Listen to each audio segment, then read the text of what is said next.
कप्तान सूर्य कुमार यादव की एक चाल ने टीम इंडिया को जितवाया। जिम्बाब्वे हारी, अब विंडीज की है बारी। तो कोलकाता में सूर्य कुमार यादव के एक प्लान से टिकट सेमीफाइनल का कंफर्म करने की हो गई है तैयारी। आखिरकार वो कौन सा प्लान है जिसके दम पर अब भारतीय कप्तान सूर्य कुमार यादव सेमीफाइनल के टिकट को अब कंफर्म कर चुके हैं? किस तरीके से अब वेस्टइंडीज की टीम को टीम इंडिया हराने की तैयारी कर रही है, और वो चाल कौन सी थी जिसकी वजह से पहली ही पारी में जिम्बाब्वे की जो टीम थी वो भारत के सामने नतमस्तक होती नजर आई? वो सब कुछ आपको हम इस वीडियो में बताएंगे। वीडियो पूरा देखिएगा, पसंद आए तो लाइक कीजिएगा, शेयर कीजिएगा दोस्तों में, और चैनल पहली बार आए हैं तो क्रिकरोच की फैमिली में सब्सक्राइब बटन दबा करके अभी शामिल हो जाएगा। चलिए वीडियो को शुरू करते हैं। वीडियो शुरू करें उससे पहले आपसे रिक्वेस्ट है दोस्तों कि वीडियो आप लोगों को बहुत ही पसंद आ रहा है, लेकिन आप लोग लाइक तो कर रहे हैं बट सब्सक्राइब नहीं कर पा रहे हैं, तो प्लीज लाइक के साथ साथ सब्सक्राइब जरूर करें। जो भी नए दोस्त हैं उस फैमिली में जरूर शामिल हो जाएं। आप सबको मालूम ही है कि भारतीय क्रिकेट टीम जिम्बाब्वे के खिलाफ जो मैदान पर उतरी खेलने के लिए, उसके पहले टीम इंडिया ऊहापोह की स्थिति में थी कि नेट रन रेट क्या होगा, कितने रनों के अंतर से जीतना पड़ेगा। लेकिन इस ये काम हमारा आसान किया पहले मुकाबले में दिन के वेस्टइंडीज के खिलाफ साउथ अफ्रीका ने। साउथ अफ्रीका की टीम जिस तरीके से चेस करने के लिए आई और मैदान पर वहां जो टारगेट मिला था साउथ अफ्रीका को 177 रनों का, उसको बड़े ही आराम के साथ में साउथ अफ्रीका ने वेस्टइंडीज को हरा करके चेस कर लिया। और भारतीय टीम को इस मुकाबले की बात करें तो अब रन रेट से निजात मिल चुका था। जिम्बाब्वे के खिलाफ टीम इंडिया जब मैदान पर उतरी तो टॉस जीता सिकंदर रजा ने। भारत को उन्होंने पहले बल्लेबाजी के लिए आमंत्रित किया। टीम इंडिया ने टीम में दो परिवर्तन किए थे। एक तो परिवर्तन ये था कि रिंकू सिंह की जगह संजू सैमसन आ गए थे, और दूसरा परिवर्तन ये था कि वॉशिंगटन सुंदर की जगह पर अक्षर पटेल वाइस कैप्टन टीम के आ गए थे। दोनों ही कारगिर रहे। गेंदबाजी में तो खैर अक्षर पटेल ने विकेट निकाला, बल्लेबाजी उनकी आई नहीं, लेकिन संजू सैमसन जो आए उन्होंने आकर के टॉप ऑफ द ऑर्डर बड़ी शानदार बल्लेबाजी की। और सबसे खास बात यह रही कि यहां एक प्लान जो था सूर्या का वो काम कर गया। दरअसल जब भारतीय ओपनर्स बल्लेबाजी करने के लिए आए, संजू सैमसन और अभिषेक शर्मा की जोड़ी की वजह से जो एक आजकल टैक्टिक्स अपना रही थी ओपोनेंट टीमें की राइट आर्म ऑफ ब्रेक गेंदबाज लेकर के आती थी, वो नहीं हुआ। पेसर्स के साथ शुरुआत किया जिम्बाब्वे ने। पावर प्ले में टीम इंडिया ने 6 ओवर में 80 रन मार दिए। हालांकि बहुत जल्दी विकेट गिर गया था, संजू सैमसन 24 रन बनाकर के आउट हुए, लेकिन संजू सैमसन ने एक इंपैक्टफुल इनिंग खेली जिसकी वजह से भारत को एक अच्छी शुरुआत मिली। और जब सैमसन आउट हो गए तो उसके बाद ईशान किशन आते हैं। ईशान किशन ने भी जो धमाकेदार पारी खेली, उनके और अभिषेक शर्मा के बीच एक बेहतरीन साझेदारी भी हुई। टीम इंडिया ने पावर प्ले को बड़े बेहतरीन अंदाज में एक विकेट पर 80 रन बनाकर समाप्त किया। उसके बाद टीम इंडिया का दूसरा विकेट गिरता है, फिर सूर्य कुमार यादव आ जाते हैं। ऐसे में यह माना जा रहा था कि जो तिलक वर्मा पहला विकेट गिरने के बाद नंबर 3 पर आ रहे थे और परेशानी में पड़ रहे थे, चूंकि ईशान अब नंबर 3 पर थे और सूर्या नंबर 4 पर ही खेलेंगे, तो नंबर 5 का जो पोजीशन था वो अब तिलक वर्मा का माना जा रहा था।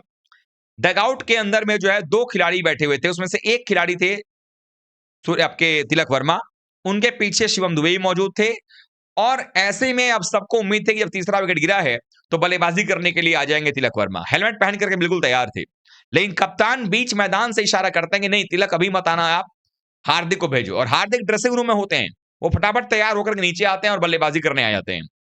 हालांकि थोड़ी देर के बाद में एक अच्छी पारी खेलने के बाद काफी कम गेंदों में कप्तान सूर्य कुमार यादव भी पवेलियन चले जाते हैं, और उसके बाद नंबर 6 पर आते हैं तिलक वर्मा। अब यहां पर एक चीज समझने वाली बात है कि जब नंबर 5 पर आए थे हार्दिक पांड्या और नंबर 6 पर तिलक वर्मा, इन दोनों के बीच जो पार्टनरशिप बिल्ड हुई वो बड़ी कमाल की पार्टनरशिप रही। और दोनों ने जिस तरीके से धुलाई करना शुरू किया जिम्बाब्वे के गेंदबाजों को, आप विश्वास नहीं करेंगे कि वो इतनी शानदार पारी रही कि जब बल्लेबाजी कर रहे थे वहां पर हार्दिक पांड्या और तिलक वर्मा, मैदान के चारों तरफ रन लगाए जा रहे थे।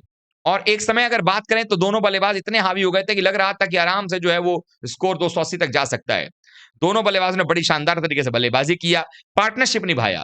भारतीय टीम की हर विकेट के लिए पार्टनरशिप बनी। पहले विकेट के लिए 48 की पार्टनरशिप थी, दूसरे विकेट के लिए फिर 72 रन की पार्टनरशिप हो गई जब अभिषेक और ईशान थे। उसके बाद जब ईशान आउट हो गए तो 30 रन की पार्टनरशिप तीसरे विकेट के लिए हुई थी कि सूर्या आउट हो गए, लेकिन उसके बाद जो है वो एक्चुअली अभिषेक शर्मा आउट हो गए। उसके बाद 22 रन की पार्टनरशिप जो है सूर्या और हार्दिक के बीच में हो गई। और उसके बाद 172 में चौथा विकेट गिरा तो जब बल्लेबाजी करने तिलक आए, उसके बाद वो पार्टनरशिप अजेय रही, यानी कि उसके बाद विकेट गिरा ही नहीं भारत का। और इन दोनों के बीच अगर हम बात करें बल्लेबाजी में तो 74 रनों की पार्टनरशिप नजर आई, और ये 74 रन की जो पार्टनरशिप रही वो 5 ओवर और 1 गेंद यानी 31 गेंदों में आई। और खास बात ये रही कि जब दोनों बल्लेबाज बल्लेबाजी किए तो एक समय में दोनों 50 के करीब थे, लेकिन आखिरी ओवर में 2 छक्का लगा करके हार्दिक पांड्या ने अपना 23 बॉल में 50 पूरा कर लिया, जिसमें 2 चौके और 4 छक्के थे। लेकिन तिलक वर्मा ने 16 गेंदों में 44 ठोक दिए और उनकी पारी में 3 चौके थे, 4 छक्के थे। दोनों का स्ट्राइक रेट अगर देखें तो भारतीय टीम की तरफ से सबसे बड़ा स्ट्राइक रेट तिलक वर्मा का था। उस तिलक वर्मा का जिसके बारे में इतनी ट्रोलिंग हुई, जिसके बारे में इतनी बातें कही गई, उसने पौने 300 के स्ट्राइक रेट से बल्लेबाजी किया। हार्दिक पांड्या ने 217 के स्ट्राइक रेट से बल्लेबाजी किया और यह बता दिया कि टीम इंडिया की जो रणनीति है, खास करके कप्तान सूर्या की, वो रणनीति बिल्कुल काम आती नजर आई। यानी कि उन्होंने पहले हार्दिक को बुलाया कि अब आप आ जाइए, थोड़ा सा आप सेटल हो जाइए ताकि बाद में हिटिंग हो सके। यानी कि बहुत कम गेंदें रहती है, जब प्लेयर कई बार आता है तो आपको मारने में आप आउट हो जाते हो, थोड़ा समय मिल जाए तो हार्दिक जैसे बल्लेबाज जो है बड़ी हिटिंग कर सकते हैं। और यहां पर छठे नंबर पर शिवम दुबे को ना बुला करके यहां रखा गया तिलक वर्मा को, ताकि अगर कोई विकेट गिरेगा तो आपके पास 2 ऐसे खिलाड़ी मौजूद हैं जो मैच को फिनिश कर सकते हैं, और शिवम दुबे जबरदस्त फॉर्म में चल रहे हैं। ऐसे में टीम इंडिया को मालूम है कि आने वाले समय में दुबे की बल्लेबाजी की आवश्यकता पड़ेगी, लेकिन अगर आपके टॉप ऑर्डर के बल्लेबाजों के बल्ले से रन निकले रहेंगे, कॉन्फिडेंस रहेगा, तो जो जिम्बाब्वे के बाद अब वेस्टइंडीज की बारी आएगी, वो कहीं ना कहीं हमारे लिए कारगर और चुनौती होने वाली है। तो ऐसे में जिम्बाब्वे के खिलाफ ये स्ट्रेटजी काम आई, 256 भारत ने बनाया। हालांकि गेंदबाजी में टीम इंडिया ने प्रयोग फिर भी किया और 72 रन से हालांकि हमें जीत मिल गई। हालांकि ये जीत जो है वो 100 के ऊपर हो सकती थी, लेकिन शिवम दुबे को टीम इंडिया ने गेंदबाजी का मौका दिया। वो अपना बैक ऑफ द हैंड गेंद की प्रैक्टिस कर रहे थे और ऐसे में 2 ओवर में 46 रन खा गए। नहीं तो टीम इंडिया की ये जो जीत थी वो 100 रन की होती। बहुत सारे लोग कह रहे हैं कि 100 रन से जीतते तो कुछ अच्छा हो जाता। सच्चाई ये है कि अब नेट रन रेट पर कोई बात है ही नहीं, और कोलकाता में कोई बारिश का भी अनुमान नहीं है कि मैच रद्द हो जाएगा तो फिर पॉइंट्स टेबल में देखा जाए किसका नेट रन रेट अच्छा है। तो नेट रन रेट पे तो कोई मैच होने वाला नहीं है, और प्लस अगर 100 रन से भी जीत जाते हैं तो हम वेस्टइंडीज के 1.79 का जो प्लस में नेट रन रेट है उसकी बराबरी नहीं कर पाते, थोड़ा पीछे रह ही जाते। तो ऐसे में अब भारत को सिर्फ वेस्टइंडीज को हराना है, अब कोलकाता में जाना है खेलने के लिए। अब यहां पर प्लानिंग ये है सूर्या की कि जो शिवम दुबे से उन्होंने गेंदबाजी करवाई, शिवम दुबे भी जानते हैं जो उन्होंने 2 नो गेंदे की, नो बॉल के बाद जो है उन्होंने प्रयोग किया, वो प्रयोग वो नहीं करेंगे कोलकाता के अंदर में। वहां जब बॉलिंग करेंगे अगर करना पड़ेगा तो वो अपनी बिल्कुल स्टॉक डिलीवरीज करेंगे, जो जाने जाते हैं अपने स्लोअर वन की वजह से, उन गेंदों को डालेंगे। नहीं तो उसके अलावा आपके पास पर्याप्त 5 बॉलर्स हैं जिनसे आप गेंदबाजी करवाएंगे। भारतीय टीम ने इस मुकाबले में हार्दिक पांड्या का 1 ओवर रोक लिया, बुमराह का 1 ओवर जो नहीं करवाया, और उनके ही 2 ओवर जो है दुबे से करवाए गए। तो अब ऐसे में टीम इंडिया तैयार बैठी हुई है, और जो टीम इंडिया का बैटिंग ऑर्डर जो है वो अब लग रहा है, जब हम बिजनेस एंड की तरफ जा रहे हैं, कि अब ऐसा लग रहा है कि टीम इंडिया का जो बैटिंग ऑर्डर है वो बिल्कुल सेट होता हुआ नजर आ रहा है। ओपनिंग से लेकर के निचले क्रम तक जो है सबकी बल्लेबाजी ठीक नजर आ रही है। चाहे आप ओपनिंग की बात कर लीजिए तो आपको नजर आएगा कि अभिषेक और संजू सेट नजर आ रहे हैं। अभिषेक की बल्लेबाजी जो 50 आई है वो कॉन्फिडेंस उनको देगा। संजू बड़े कूल नजर आ रहे थे, अच्छी बल्लेबाजी कर रहे थे। वो हो सकता है कि आगे आने वाले मैचेस में और बड़े स्कोर बना दें। 3 पर ईशान अच्छा खेल रहे हैं, 4 पे सूर्या के बल्ले से रन आया है, 5 पर हार्दिक, 6 पर तिलक वर्मा। फिर भी 2 बल्लेबाजों की बल्लेबाजी नहीं आई, लेकिन अच्छी बात यह है कि जिस बल्लेबाज की बल्लेबाजी नहीं आई है शिवम दुबे की, वो फॉर्म में चल रहे हैं बल्ले से।